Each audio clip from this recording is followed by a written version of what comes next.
కొయ్యలగూడెంలో deputy CM Konidela Pawan Kalyan ముంపు బాధిత పంచాయతీలకు ప్రకటించిన విరాళాలను పోలవరం శాసనసభ్యులు చిర్రి బాలరాజు ఆయా పంచాయతీ సర్పంచ్లకు చెక్కులు అందజేశారు. అనంతరం వారు మాట్లాడుతూ వరదల సమయంలో కష్టపడుతున్న ముఖ్యమంత్రి నారా చంద్రబాబు నాయుడు డిప్యూటీ సీఎం పవన్ కళ్యాణ్ బాధితులకు ఎంతో అండగా ఉంటూ వారిని కాపాడుతున్నారని అన్నారు.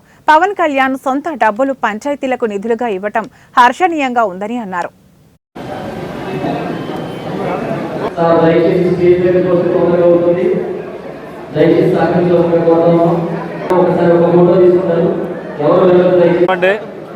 ఈరోజు పవన్ కళ్యాణ్ గారు ఏదైతే వరద పీడిత ప్రాంతాలకు సంబంధించి మా పోలవరం నియోజకవర్గంలో 1,00,000 రూపాయల చొప్పున ఈరోజు చెక్కులు మాకు అందించడం జరిగింది.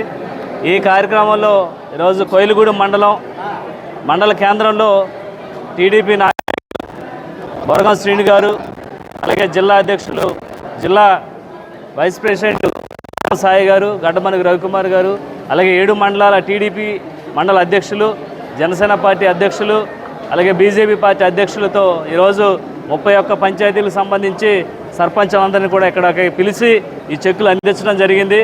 చాలా సంతోషకరమైన విషయం. అలాగే గత 10 రోజుల నుంచి అనేక చోట్ల ఎన్నో గ్రామాలు కొట్టుకుపోయి కనీసం తిండి కూడా లేనటువంటి పరిస్థితుల్లో ఈరోజు ఎన్డీఏ కూటమి ఎన్డీఏ నాయకులు ప్రతి ఒక్కరు కూడా ప్రాణాలు తెగించి వారికి అనేక సేవా కార్యక్రమాలు చేస్తున్నారు. అందరూ కూడా ప్రతి ఒక్కరు కూడా ప్రశంసించేటువంటి కార్యక్రమాలు చేస్తున్నారు. ప్రతి ఒక్కరికి కూడా ధన్యవాదాలు తెలియజేస్తున్నాం. అలాగే చంద్రబాబు నాయుడు గారు ఈరోజు చూసుకున్నట్లయితే ఆయన వయసు మీద పడ్డా కూడా ఈరోజు ఎక్కడ కూడా జంకకోకుండా వరదల్లో కూడా ఆయన ప్రాణాలు తెగించి ఈరోజు ప్రతి ఒక్కరికి అక్కడ ఉన్నటువంటి నిర్వాసితులకి అందుతున్నాయా లేదనేటి అబ్జర్వేషన్ చేస్తూ, అలాగే అధికారులందరూ కూడా అప్రమత్తంగా ఉండి ప్రతి ఒక్క ప్రాణం కూడా పోకోకుండా ఈరోజు అధికారులందరూ కూడా అప్రమత్తం అయ్యారు.